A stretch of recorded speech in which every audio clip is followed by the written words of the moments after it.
आज की पत्रकार परिषद मैंने इसलिए बुलाई है कि आज की जो आज की पत्रकार परिषद मैंने इसलिए बुलाई और आप लोग सब आए तो उसका धन्यवाद। बहुसंख्य में सब पत्रकार लोग आए, सबको धन्यवाद और सबको गुड़ी पड़वा की शुभेच्छा। और आज का जो पत्रकार परिषद है इसमें 3-4 प्रमुख मुद्दे हैं। एक तो लाड़की बहन योजना के जो एक मुद्दा है, दूसरा हमारा मुंबई अधिनियम 55-56-57 जो 35 का जो बोलते कलम उसको रद्द करने के लिए मुद्दा है। और तीसरा मुद्दा हमारा जो आरक्षण का मुद्दा है, जो 2001 में जो गैजेट हुआ है और हमें आरक्षण मिला, लेकिन आज तक उसका मतलब उसका रूल नहीं बना, रूल बुक नहीं बना। इस 3 प्रमुख मुद्दे पे मैंने मतलब ये प्रेस कॉन्फ्रेंस बुलाई है। सर कैसे जो आपने 35 का मुद्दा वो किस तरह किस बिना पर आप कह रहे हैं कि वो कैसे होना चाहिए? हाँ, आपने देखा होगा जो मुंबई पुलिस अधिनियम 1950 है, वो जो है उसके अंदर ऐसा है ना कि ये जो कलम जो है 55-56-57 ये ब्रिटिशकालीन कलम है। इसके अंदर ऐसा होता है इस कलम में कि कोई भी अभी हमने ज़्यादातर पीड़ित हमारे समाज के दलित और मुस्लिम जो अल्पसंख्यक लोग पीड़ित है, तो मुद्दा ऐसा होता है इसमें पुलिस क्या करती है कि किसी भी जब जैसे उनका कोई मतलब कोई जो एरिया कोई कार्यकर्ता होता है जो एक्टिव होता है, जिनको मतलब उनके हर चीज़ में अंकुश लगाता है या कुछ है या छोटी मोटी अगर कुछ होता है, तो इन लोग क्या करते हैं ऐसे लोग के ऊपर जो रिकॉर्ड निकाल के जूना पुराना रिकॉर्ड निकाल के उसके अंदर क्या करते हैं ये लोग 2 विटनेस मतलब ऑन कैमरा विटनेस बोलते हैं, ऑन कैमरा विटनेस ऐसा लेते हैं कि इसने मुझे 5,000 मांगा, इसने 10,000 मांगा, ऐसा बोल के इन लोग प्रपोजल डालते और ऐसे लोग को इन लोग एक्सटेंड करते, मतलब इन लोग अपना रास्ता साफ करते या कभी पैसे लेके भी इन लोग करते। लेकिन वो जो अधिनियम में जो विटनेस इन लोग लेते हैं, 2 विटनेस लेते हैं, ऑन कैमरा लेते हैं, उसको इन लोग ना जब डीसीपी के सामने केस चलता है तो ट्रायलेबल नहीं बोलते। तो जो अगर आपके खिलाफ विटनेस है तो उसको ट्रायलेबल होना चाहिए। तो जो विटनेस एक्ट का रूल है, हाईकोर्ट ने इस बारे में पहले भी बहुत बार मतलब इनको मतलब ये दिया है कि ये जो मुद्दा है जो विटनेस को ट्रायल करना देना चाहिए, इसके लिए जब इन लोग तड़ीबार करते तो हाईकोर्ट में जाके ज़्यादातर मुद्दा कैंसिल हो जाता है। खाली बॉडी ऑफेंस रहेगा या कोई गुंडा रहेगा, बहुत बड़ा गुंडा, नामचीन गुंडा रहेगा, ऐसे लोग का मतलब अप्लीकेबल रहता है। बाकी सबका ऐसा होता है कि जैसे ही इधर ऑर्डर होता है तो 6-7 महीने के अंदर कैंसिल हो जाता है।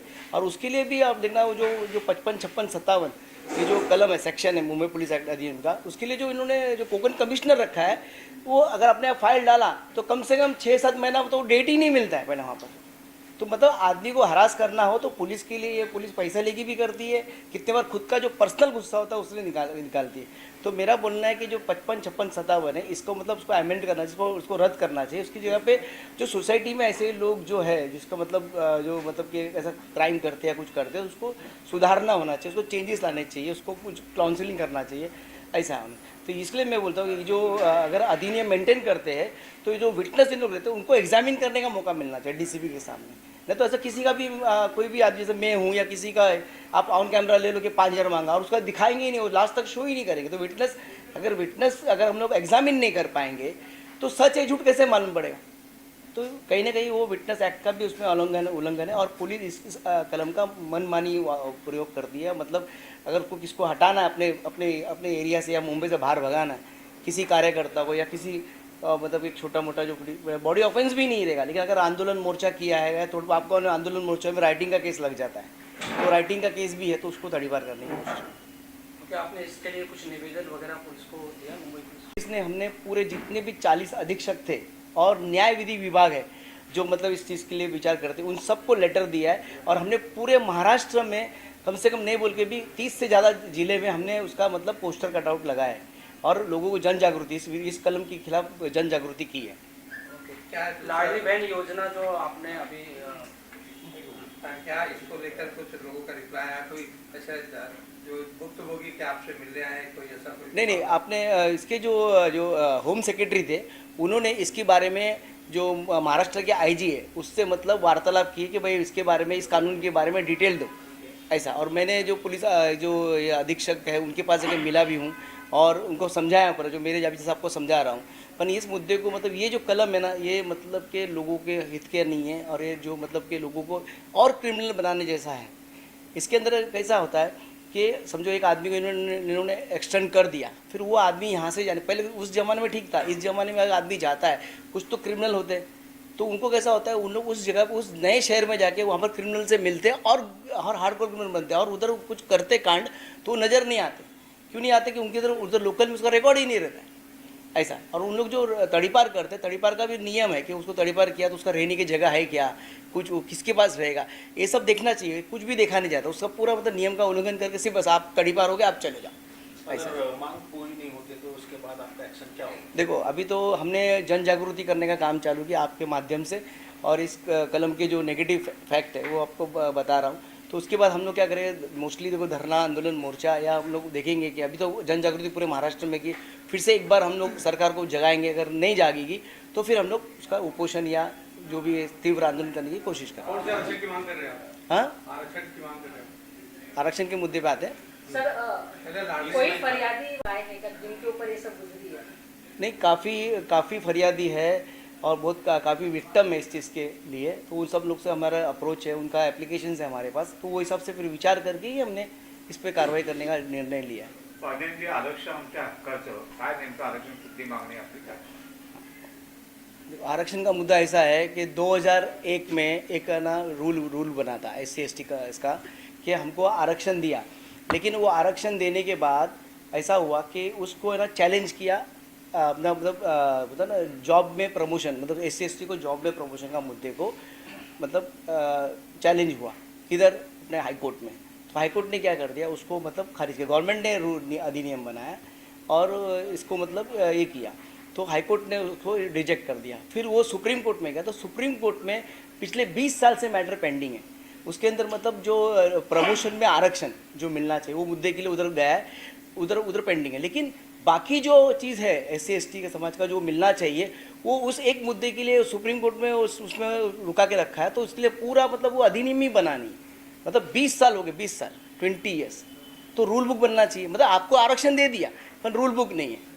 हमने इसके बारे में पूरे जो होम सेक्रेटरी और SC/ST कमीशन के पास भी हमने गए और उधर हमने उधर फाइल किया SC/ST कमीशन के पास ये मुद्दे के बारे में। उन्होंने भी ऑर्डर दिया है कि भाई जो आरक्षण का मुद्दा है इसको इम्प्लीमेंटेशन करो, पर अपनी ये जो सरकार है ये उदासीन है, ये उसमें रूल बुक बनाना नहीं चाहती है, क्योंकि उससे मतलब हमारा फ़ायदा होगा, हमारे समाज का, तो उसके वो देना नहीं चाह रही है ऐसा। क्या सभी सरकार ऐसी है? इसलिए कि देखो ना आप पिछले कितने टर्म से देखो, पहले ये हाईकोर्ट में मतलब एक्चुअली स्टेट गवर्नमेंट ही गई है सुप्रीम कोर्ट उसको ये करने के लिए, लेकिन वहाँ पर पेंडिंग 14 साल से 14 ईयर्स सुप्रीम कोर्ट में, और वो भी इतने बड़े समाज का मुद्दा। वो भी पेंडिंग होने की वजह जो है हो सकती है पेंडिंग होने का मुद्दा। नहीं, पेंडिंग होने का मुद्दा मतलब कहीं ना कहीं ना उसको ठंडे बस्ते में डाल कर रख रहे हैं। मैं बोल रहा हूँ ये जानबूझकर हो रहा है हमारे साथ, ये जो अत्याचार जो अन्याय हो रहा है, हमको रूल बुक के सब रूल नहीं मिल रहा है, क्योंकि इससे हमारा मतलब उद्धार होगा, हमको उसका फ़ायदा पहुंचेगा। इसकी वजह से खाली दिखाने के लिए सब मराठा का आरक्षण दे रहे, फिर वो स्टे नहीं हो पा, चल नहीं पा रहा है। वैसा उसी तरह हमको भी उन्होंने आरक्षण दिया है, लेकिन उसका कोई मतलब रूल बुक नहीं बना है और कुछ नहीं बना, मतलब ये सरकार मतलब नहीं चाहती, ऐसा मेरा बोलना है। पाटील जे कोणत्या आरक्षण जो अधिनियम 2001 में जो नियम बना और 2004 में का जो मतलब ये अधिनियम, उसके बारे में बोल रहा हूँ मैं, जो ऑलरेडी 2004 में हमको आरक्षण दे दिया है। सर, लाडली बहन को 2100 रुपये देने की आपकी मांग है, लोगों की मांग है, और अनाउंसमेंट भी किया था सरकार ने चुनाव के वक्त, लेकिन अमल में नहीं पाएगा। आपने देखा होगा जो लाड़की बहन योजना है, इस योजना में ऐसा हुआ कि लोगों ने, जैसा जब इलेक्शन पीरियड नज़दीक आया तो शिंदे साहब ने क्या किया, तुरंत ही मतलब उन्होंने बताया कि 2100 रुपये हम देंगे। वो 2100 रुपये देने के बोलने के घोषणा की वजह से लोगों ने, जो महिलाओं ने, जो अपनी बहनें हैं, उन्होंने उत्साह होकर उन्होंने वोट भर के दिया। आपने देखा होगा वो शिंदे साहब को जो मतलब जो पार्टी है, जो आपने देखा था विभाजित किया पार्टी, उसको डायरेक्ट 80 लड़ते डायरेक्ट 60 सीट, तो 60 सीट क्यों मिली कि हमारी बहनों ने वोट डाला कि 2100 रुपये मिलेंगे इसके लिए। लेकिन उन्होंने अभी पिछले सरकार बन के 4 महीना हो गया, अब तक उन्होंने कोई मतलब उसके बारे में ये नहीं किया, खाली घोषणा कर रहे हैं, पर देंगे कब ये पता नहीं।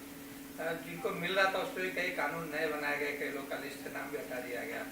वो कैसा है, पहले उन्होंने मतलब वोट जीत के आने के लिए पहले उन्होंने ये सब रूल बुक बनाए नहीं, जब अभी दे दिया, अब जीत गए, तो अभी उन्होंने मतलब काटना चालू किया, छाटना चालू किया। इनके फंड नहीं होगा, जब फंड का प्रोविजन नहीं कर पा रहे, इसके लिए अभी उन्होंने निकाला, नया रूल निकाला कि भाई इसका अगर इसके पास गाड़ी है, इसके पास ये है, इसके पास वो, तो उसको मतलब छाटनी करो।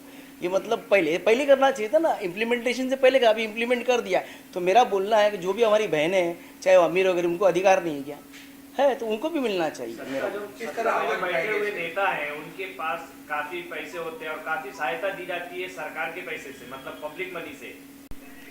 देखो फिलहाल अभी हमारा मुद्दा ये है कि जो अभी सरकार अभी आई है जो बोलकर तो 2100 रुपया देने का वादा किया, उस 2100 रुपया हमको मिलना चाहिए, हमारी बहनों को मिलना चाहिए, ये हमारा मांग है।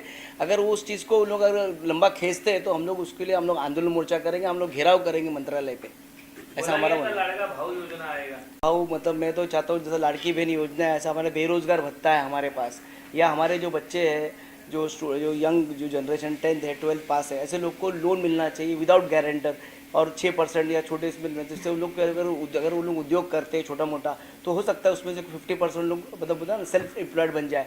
तो क्या फंडिंग की वजह से बहुत लोग नहीं कर पाते। मेरा बोलना है कि 5 लाख से 25 लाख तक की मदद मतलब हमको ना, लड़कों को तुम भले आप बेरोजगार भत्ता मत दो पर लेकिन लोन का प्रोविज़न करो कि सबको लोन मिले, जिससे वो ईजी लोन मिले, ईजी गारंटर दो और कोलेटरल दो, ये सब नहीं। आधार कार्ड है तो आधार कार्ड से उसको वेरीफाई करके लोकल है अपना जो भूमिपुत्र है तो उसको 5 से 25 लाख तक की उसके कोई प्रपोजल पे तातड़ी की मतलब लोगों को लोन देना चाहिए, जिससे मतलब हमारा इकोनॉमी भी बढ़ेगा और जो बेरोजगार लड़के हैं उनको एक चांस मिलेगा अपने आप को प्रूव करने के लिए और सेल्फ एम्प्लॉयमेंट बढ़ेगा।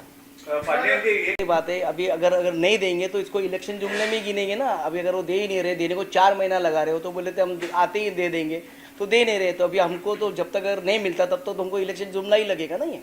सर जनता का देखो अभी कैसा है कि जो शिक्षा है और अपना जो दवाएं है तो अभी प्राइवेट बड़े बड़े हॉस्पिटल्स आ चुके हैं और लोग भी क्या था अभी जो अच्छे अच्छे बड़े बड़े नेता लोग हैं या कुछ जो बीमार पड़ते तो लोग बीच कैंडी जाते हैं। अगर वो अपने खुद के ही बनाए हुए अगर हॉस्पिटल में जाएंगे शताब्दी है या साइन में तो वहाँ पर उनको मालूम पड़ेगा उधर के लोगों के साथ क्या सुख सुविधा की कमी है क्या नहीं है। और ज़्यादा लोग हम लोग यूज़ करेंगे तो उसको ऑटोमेटिकली उनको अपने आप को चेंज करना पड़ेगा। कुछ लोग उसमें जागरूक आवाज़ उठाएंगे जो अगर कोई सेवा नहीं मिलेगी। अभी आप बहुत गरीब टप्पे का आदमी जाता है तो वो बेचारा शोषित होता है और वो डरा हुआ रहता है, उसको कुछ भी तो उनको बात करने का आपने देखा होगा हॉस्पिटल्स में जो वार्ड बॉय और जो नर्स है बात ऐसा करती जैसे हम लोग इंसान ही नहीं, जैसे कुत्ते ऐसे बात करते, तो फिर वो क्या करें। तो इसके लिए मुंबई महानगर तो सरकारी जो गवर्नमेंट के जो हॉस्पिटल में अगर इलाज बराबर नहीं हो रहा है उसकी वजह क्या है, क्योंकि वहाँ पर अच्छे लोग नहीं जा रहे, हम जैसे जो तबके के लोग जा नहीं रहे। अगर हम जैसे के लोग अगर उसका यूज़ करने की कोशिश करें तो ऑटोमेटिक इनको ना अच्छी सुविधा अच्छी फैसिलिटी देनी पड़ेगी और मतलब करना ही मजबूर करना पड़ेगा। अगर एक मिनिस्टर अगर चले जाए अगर एडमिट हो जाए बीएमसी में तो कितना चीज़ चेंज हो जाएंगी। आपने देखा साफ़ सफाई ये वो क्लीनिंग क्यों, क्योंकि वो मिनिस्टर आया ऐसा। तो मेरा बोलने का मतलब पहली बात जो सरकारी जो तबके के लोग हैं बड़े बड़े ऑफिसर हैं ये सब लोग ने प्राइवेट हॉस्पिटल में जाना ही नहीं चाहिए। इन्होंने अपने सरकारी हॉस्पिटल उनको अपने हॉस्पिटल पर भरोसा नहीं है। तो ये अगर वो खुद जाएंगे तो वहाँ पर ऑटोमेटिक अच्छी ट्रीटमेंट्स या अच्छा कुछ जो है अच्छे डॉक्टर्स ये सब आना पड़ेगा, मतलब लाएंगे इन लोग सिस्टम को लाना पड़ेगा। क्यों? क्योंकि खुद अपना इलाज वहाँ पर कर रहे हैं। कुछ तो सर शायद बाहर आप गए कि नहीं गए, विदेश में अगर जाओगे तो ज़्यादातर हमारे इंडियन डॉक्टर्स ही है, जितने अच्छे अच्छे पोजीशंस पे सब इंडियन डॉक्टर्स हैं। पर उनको यहाँ पर जो है जो टैक्सेशन पॉलिसीज़ है और जो उनको जो फैसिलिटीज़ है और महंगाई कितना हो गया हॉस्पिटल्स बनाने के लिए, मतलब अगर वो जगह अगर सरकार अनुदान करे या और टैक्सेशन जो मशीनरीज है ये सब पे अगर टैक्स हटा दे, आप सिटी स्कैन मशीन लाने जाओगे या कोई मशीन लाने उस पर इतना टैक्स है कि आदमी मतलब कि वो मजबूर क्या डॉक्टर करेगा क्या। तो उसकी वजह से ऐसा है कि यहाँ पर डेवलपमेंट करना मतलब उनको खुद को ट्रीटमेंट करने के लिए जो खर्चा आ रहा है या आ रहा है वो इधर रिकवर नहीं कर पाते। तो ऐसे लोग क्या बाहर चले जाते हैं और वहाँ पर जाके अपने को तो उनकी गवर्नमेंट फैसिलिटीज़ देती है, अच्छा सैलरी देती है सब, तो उसके लिए वहाँ पर जाके लोग प्रैक्टिस करते हैं। और मुद्दा था सीबीएसई का। सबसे पहला ये जो तीनों मुद्दे हैं इसके ऊपर जो पहले जो लेटरिंग करना है हमने सब जगह लेटरिंग किया है, कमीशन में भी हमने फाइल किया है और हमारा चल रहा है डे टू डे। प्लस हम लोग सुप्रीम कोर्ट में जो आरक्षण का मुद्दा जिसके अंदर जो मैटर पेंडिंग है तो मैं स्टेट गवर्नमेंट को तो फडणवीस जी को बोलना चाहूँगा ये तो मिला हुआ आरक्षण है, इसका रूल बुक बनाना है। तो खाली आपको सिर्फ वो जो आरक्षण में जो प्रमोशन है उसको सिर्फ सेटल करना है, बाकी तो अगर वो नहीं हो रहा है तो ठीक है, पर बाकी जो है रूल बुक है वो बना के हम लोग को न्याय दे, हमारा को जो आरक्षण मिला उसका पूरा ये मिले।